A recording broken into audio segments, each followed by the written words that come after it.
start talking after the music stops. How to read. Step 1, open the book.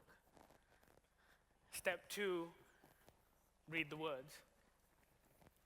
Step 3, close the book. The end. Thank you.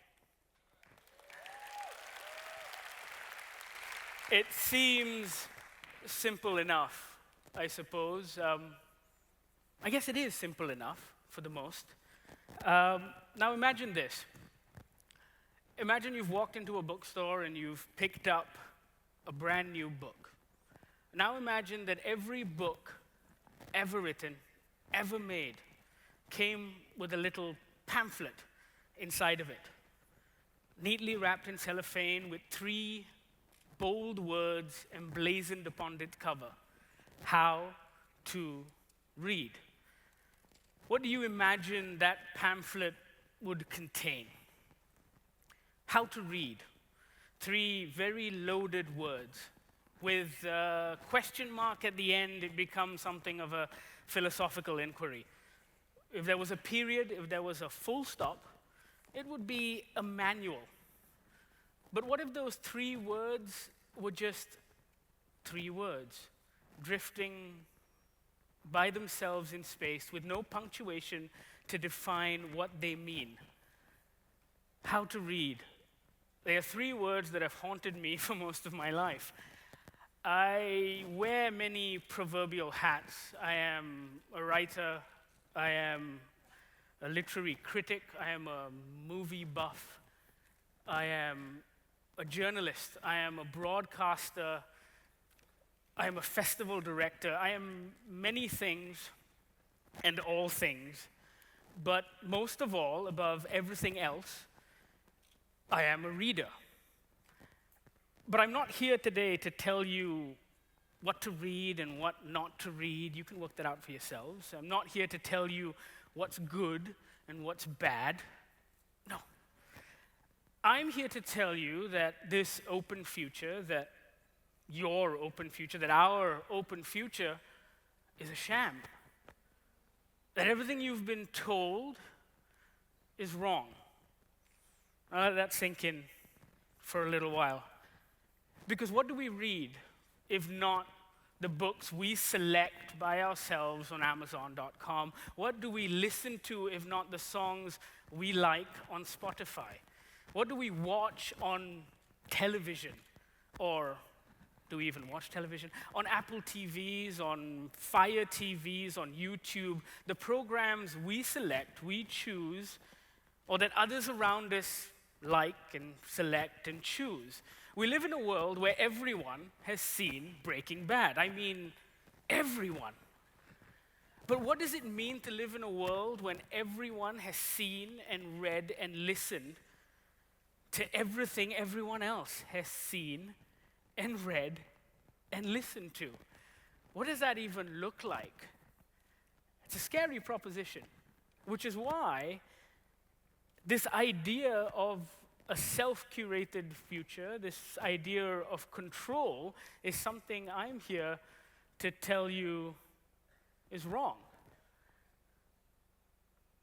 As just pin drop silence, you don't sound like you believe me. Well, and I say that for a very good reason.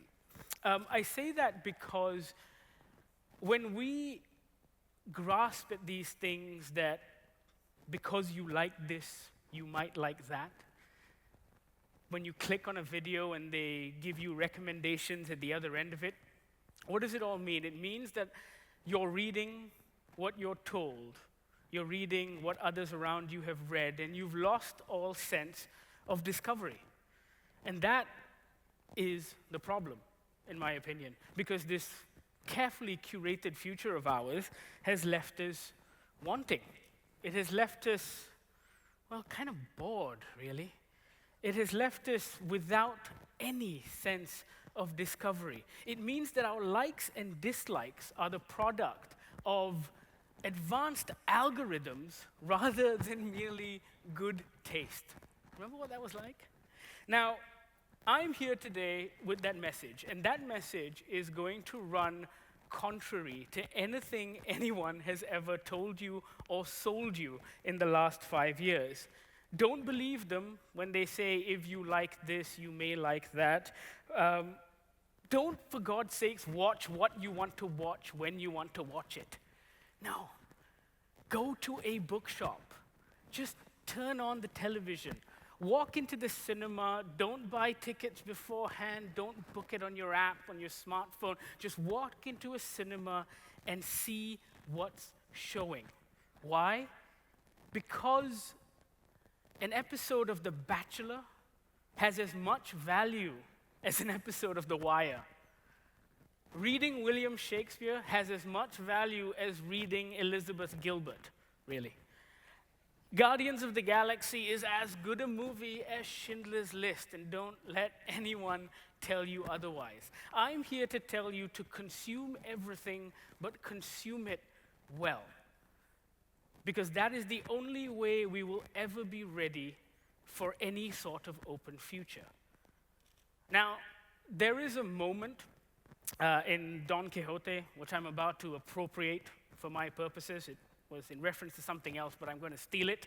And if you'll forgive me, I just want to get this passage just right. It is with good reason, says Sancho to the squire with the great nose, that I pretend to have a judgment in wine. This is a quality hereditary in our family. 2 of my kinsmen were once called to give their opinion of a hogshead, which was supposed to be excellent, being of an old and a good vintage. One of them tastes it, considers it, and after mature reflection, pronounces the wine to be good, were it not for a small taste of leather which he perceived in it. The other, after using the same precautions, gives also his verdict in favor of the wine, but with the reserve of a taste of iron, which he could easily distinguish. You cannot imagine how much they were both ridiculed for their judgment. But who laughed in the end? On emptying the hogshead, there was found at the bottom an old key with a leather thong tied to it. The future is open, but to fully exploit it, we must be able to taste both iron and leather. And the only way to do that is when we combine all of the fascination with reading a new book with the comfort and familiarity that comes with rereading an old one. It is when we continue to explore and venture into the unknown and the unexplored and face this world with the same astonishment that we have for something new, as well as being completely at home in it as well. And that, ladies and gentlemen, is how you read. Thank you.